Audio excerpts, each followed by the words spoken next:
Uber deactivation and lies. First of all, I consider myself a professional driver. I have driven tour and shuttle buses for many years. I even operated my own tour and shuttle company. And I have always tried to be professional and give the riders the best service possible.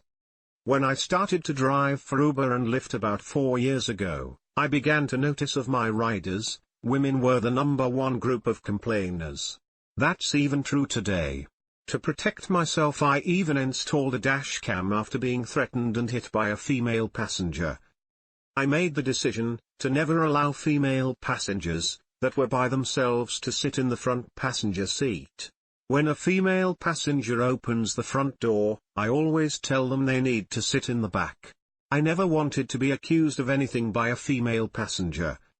So one morning, I went out to my car, turned on the Uber app, and I had been deactivated and received a message from Uber that I was under investigation. Not to contact the Uber hub, because they could not help me, and that they would get back to me as soon as possible. So I was forced to drive for Lyft. For every 8 rides that I get with Uber, I only get 1 ride with Lyft. That was a big problem. I needed money to pay my bills. Well, weeks went by and I hadn't heard anything from Uber. I had no idea why I was deactivated, and after all this time, I thought to myself, I guess I've been completely deactivated, and will not be driving for Uber again. So I deleted the Uber app from my phone. I had been deactivated twice by Uber before, but within a few days, they had always contacted me. I started looking around for a job, to drive a bus or a shuttle. What else could I do? I needed money to pay my bills.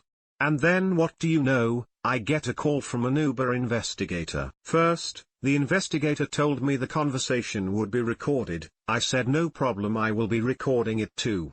She then told me that if I recorded the conversation she couldn't talk to me. I told her, well then I will shut it off. This was strange, because she had no way of knowing if I had turned it off or not. She then asked me, do you remember picking up a female passenger around the 1st of the month? I asked her, could you give me a date? She said, no, but gave me the destination of the ride. Weeks have gone by and I told her, I had picked up a lot of female passengers. And almost 3 weeks have gone by, and so how can you expect me to remember all of the female passengers I picked up and where I took them? Then she asked me, do you remember being vulgar with one of your female passengers? Then I replied, do you mean cussing and swearing? I have never used any foul language at any time with any customer in my car. I'm a professional driver and I know better than that. She then said, did you start talking about sex and asked the female passenger to have sex with you? I said, are you kidding me? Whoever that person is a liar. I said I have a dashcam in my car and record everything. She asked me, do you have a recording of that incident? I said, I have no idea who or what you are talking about, since it never happened in the first place. And you have taken so long to get back to me. Do you think I save every video from the past? And you won't give me any date or information about the ride. I also said, this is the 3rd time you have deactivated me, and just like the last 2 times, the riders were lying. Prior to this, I had been deactivated 2 times, once for being under the influence of alcohol. The problem with that is I don't drink and haven't for a couple of years. I had been deactivated for making racial comments towards a rider. The problem with that was that the rider was Caucasian and so am I. I told the investigator that it wasn't fair that I couldn't know who accused me of such a stupid thing, asking a female passenger to have sex with me. I told the investigator, I'm almost 70 years old, just trying to drive and make some money. Not really interested in women these days. I also said, all you have to do is look at all the 5-star ratings I have and all of the great comments the riders have given me. And then ask yourself, do you think I really said those things to that rider? She told me, they would discuss what I said on this call, make a decision, what will happen and get back to me. Within a half an hour I received a message from Uber that my app had been reactivated. and that I needed to review the Uber community guidelines about sexual misconduct and conversations. But the damage had been done. Being accused of such a thing put me under a lot of mental distress. I haven't smoked for the last couple of years, but now I begin to smoke again. My mind was confused. How could I be accused of such a thing and not be able to confront the accuser? I really began to feel stressed out and sick to my stomach. And not being able to drive all those weeks, it made it hard to pay all my bills. I told all of my family, friends and many passengers what I had been accused of. I just couldn't get this out of my mind.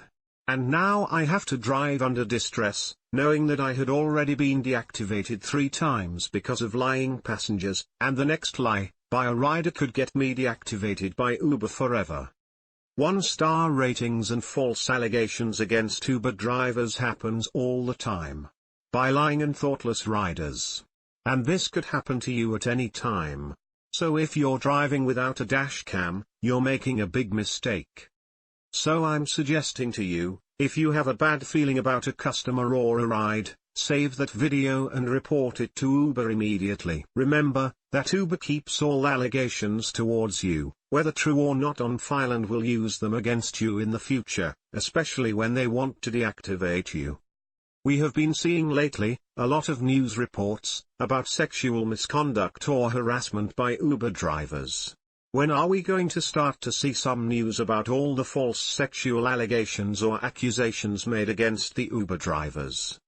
Uber says it's going to release a written report about the sexual misconduct of their drivers, and I can bet you that the majority of those reports are outright lies. But they will be included in that report, including mine. You really need to understand that Uber doesn't care about you. It's all about the money, and it's all about keeping their riders. It doesn't matter how long you have driven for Uber, how many rides you have done, or how high your rating is, or anything else. Or just like many of the Uber YouTubers have said, to have a backup plan, just in case you get deactivated by Uber, drive for Uber and Lyft and have a third backup plan if possible. Thanks for watching. Don't forget to subscribe to my channel and comment below.